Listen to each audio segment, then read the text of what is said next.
I think reviews are on everyone's wish list, but why would someone only have 15? I have they're not asking. They don't have a good system for asking. They're not good enough for a customer to leave them a review. That's an obvious choice. And if that's the issue, there's really, the reviews won't help you if you're not doing very well. You're not going to be here long enough. Yeah. If you're bad at what you do, you're not going to get reviews. That's the first best thing you can do right, is do good work. In our RBA, our academy, we did we call them lessons, but they're basically, 1 hour, 45-minute classes on these little micro topics. And one was getting 5-star reviews, just off the research, no different than what we're talking about. And, something I always did, and when I mentioned it, someone in the room said, I'd never thought of that. Put a QR code on your statement of work complete. So at that moment where you've got that highest level of customer enjoyment, like we're now leaving a phase, I'm happy. If you did, assuming you did a good job and that customer literally has a good taste in your mouth before the recon starts and the time delay.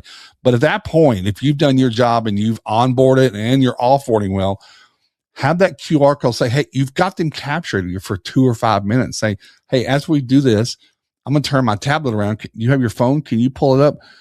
And that should not be the first time you mentioned it. That was that lesson.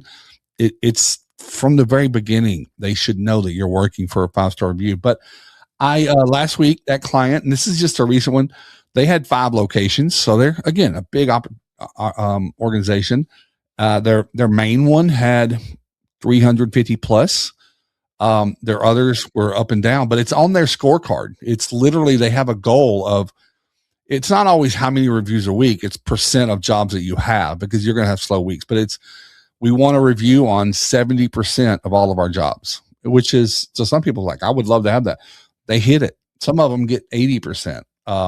If you're not hitting it, it requires them to ask a question. Why not? What are we not doing? Are we not asking, or do we suck? So, I shop with reviews. I'm sure you do too. We all do. Yeah, we all do. No one buys a 2-star product. It just doesn't happen. Amazon has trained us. Yelp and Amazon changed this, right? And just, exactly. We don't eat at 2-star restaurants. We don't buy 2-star products. Can I ask you, John, are you seeing a lot of people buying fake reviews now, though? That's become a bigger thing, right? Is that, is that degrading the trust in the review process for people? Yeah, of course. The takeaway from this next segment is don't buy reviews. I take regular hiatuses from Facebook. I mean, I just don't go on Facebook very often. We have to do it for work because we manage. Your skin looks great because you left Facebook. It looks healthy on you. Yeah, this is firearms and softball. But I don't go on Facebook. Very, very, very rarely, and only when it's for work. But during one of the periods of my Facebook fast, I logged in, and the very first post I saw was a restorer complaining about how he had been scammed by a guy who he had bought fake reviews from. And I just thought, that's it. I can go home for the day. It's the end of the internet. And I just closed that tab and went about my business. So, buying reviews is nothing new. Just know Google is better than they've ever been before at catching them. And your customers, my 11-year-old can spot AI before my 15 and 16-year-old can. I'm pretty good at spotting it too. But the population knows what is real. Thankfully, most of the now let me clarify that. A portion of the population knows automatically what is real and genuine. There is a group over a certain age that will be fooled every day of the week. Don't know what to tell you there, but it's unfortunate. People can spot fake reviews, so you can't do that.